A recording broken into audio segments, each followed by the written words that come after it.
All right, this one's for all my nurses or really anyone out there in the medical field at all too. I have a significant amount of my clients who are in that field, so they're RNs, they're doctors of some sorts, they're et cetera, et cetera, et cetera.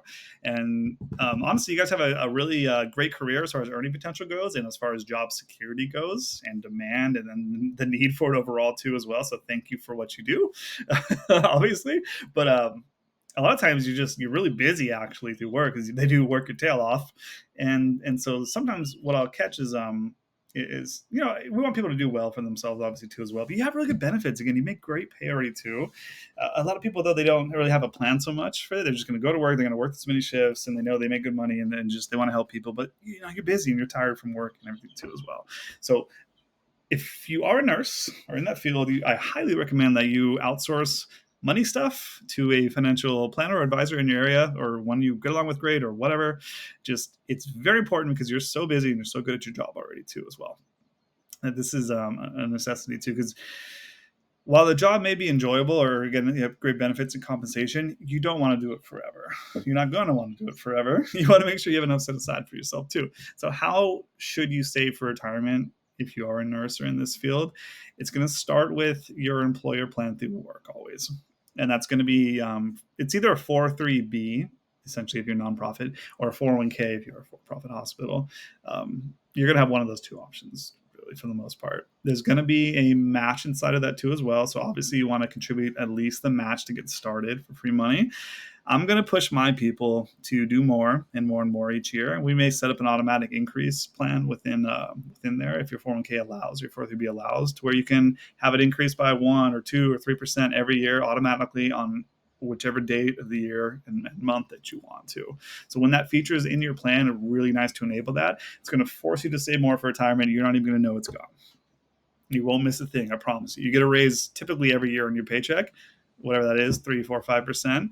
We're going to up your 401k by 3% too. Your paycheck stays the same. Meanwhile, we're contributing more to your retirement. So it's a great strategy to get yourself ready for retirement down the road too.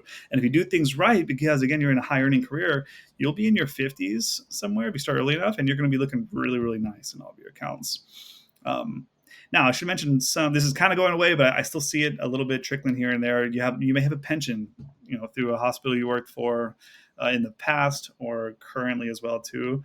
And typically at least 5 years you work there, and then there's some kind of vesting really. Now the pension is going to be taken there's two options usually with it from what I see the most. It's either when you're this age, you get this amount of dollars per month when you trigger it, and it's, that is that. And when you pass away, it's gone. Essentially, your spouse may get some of it, but it's gone. You also may have a lump sum option. When you have a lump sum option, what you can do with it is actually take that and roll it over into an IRA, which means an individual retirement account. That way you can control the investment yourself. It's an asset for you, your spouse, children if you have any, or whatever you care about too, you can leave it to as well. So if there's a pension involved here in your retirement, there's nothing you really need to do typically on these things. It's usually automatic when you enroll. It's usually employer funded, so the hospital or whomever you work for will fund that too as well for you. Sometimes some of your contributions are there into it as well, but again, it's forced. There's nothing you can do with it. There's no election into it or out of it. And sometimes they'll freeze these things or unfreeze them, but they are usually for the most part going away from pensions, and they're instead upping your 401k match or whatnot for most people. But you may have one, and if you ever worked for a hospital for at least, again, usually it's 5 years is the vesting period on it, you might have something there, and you may have options with it. So keep an eye out for that. Again, a good financial planner will keep you organized and stay on this stuff for you. Third option for for nurses or anyone else in the medical field after too is you want to start a couple accounts on the side outside of work for yourself. One might be a health savings account if you're eligible for it. Second would be a Roth IRA for yourself. That way you can fund up to the max ideally, or set up a few $100 a month contribution into it, just automatic. And that's going to grow tax-free and distribute tax-free for you later in life. Wonderful tool to have.